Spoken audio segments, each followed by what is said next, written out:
Hello అండి అందరికీ. ఈరోజు నేను గోంగూర పులావ్ చేయాలనుకుంటున్నాను.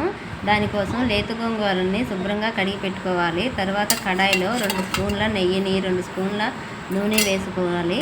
తర్వాత హోల్ పులావ్ దినుసులు మొత్తం వేసుకొని ఇప్పుడు జీడిపప్పులను కూడా వేసుకోవాలి.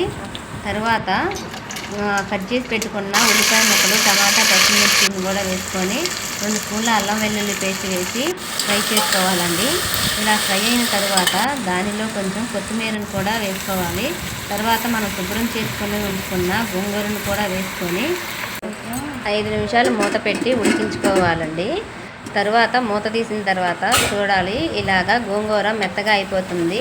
దాన్ని గరిటతో ఇలా తిప్పుకోవాలి, మెత్తగా మెదుపుకోవాలండి. ఇలా మెత్తగా మెదుపుకున్న తర్వాత మనం ముందుగా కడిగి పెట్టుకున్న రైస్ని అయితే దీనిలో వేసుకోవాలి. నేనైతే 1 గ్లాస్ రైస్ తీసుకున్నాను.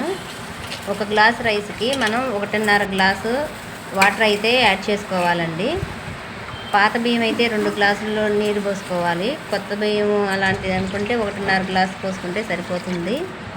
తర్వాత రుచికి సరిపడా ఉప్పు వేసుకోవాలి.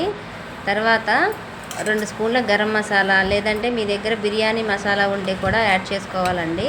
ఇలా కలుపుకోవాలి. తరువాత ఫైనల్గా కొత్తిమీరను వేసుకొని కుక్కర్ మూత పెట్టుకొని 3 విజిల్స్ వచ్చే వరకు ఉడికించుకోవాలి. 3 విజిల్స్ వచ్చేసినాయండి.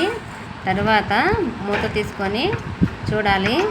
చూడండి ఎంతో రుచికరంగా ఎంత బాగుందో చూడండి.